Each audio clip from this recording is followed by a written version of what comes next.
English penultimate. Yeah, that's what I'm thinking. Hello, Linda. Welcome. Can you please introduce yourself with your name and outlet? Please watch the chat for the time cues, and you may begin. Absolutely. Linda Antwi with PUR Web. Ladies, I'm so excited about this movie. I want everyone in the whole world to watch it. I wanted to start with you, Sheila. How important was it for you to be a part of a movie and a story depicting such strong Black female leads?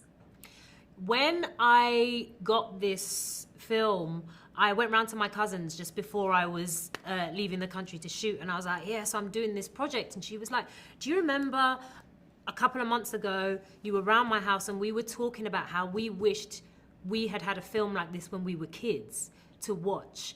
And I'd completely forgotten about that conversation. And I was like, oh yeah, we did. We said we wanted like our version of this, you know, to watch when we were 10 years old and be like, wow, look at her, isn't she cool?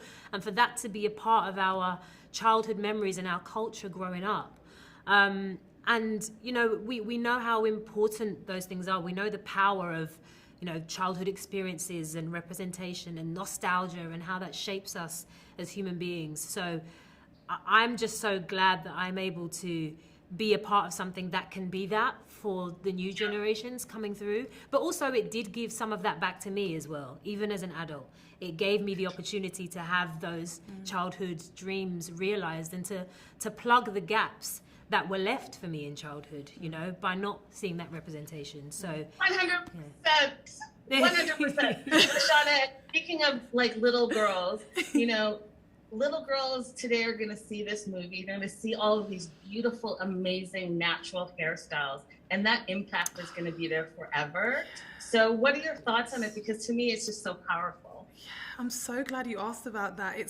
See, there's so many things in this movie that as we're talking about it, like we're unearthing all of these really, really vital things for young people to see and to know, and it's through art, and it's just gonna like subconsciously just be in there now as young people.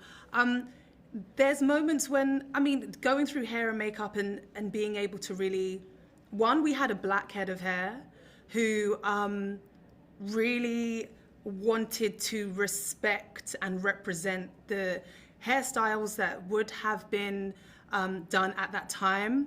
But also to marry it with modern hairstyles, so it's relatable but also like aspirational.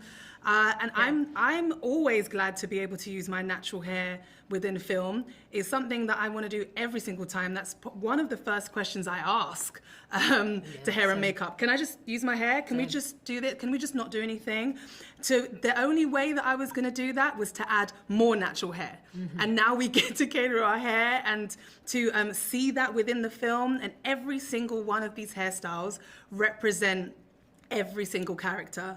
And it's like a character of its own. Yeah. Just like South Africa was, just like the energy was, just like the ancestors were within this film. The hair represents us, and to have a black head of hair and a black filmmaker who found that imperative to show within this film was incredible. I've never been able to have such little conversations about black hair in my career.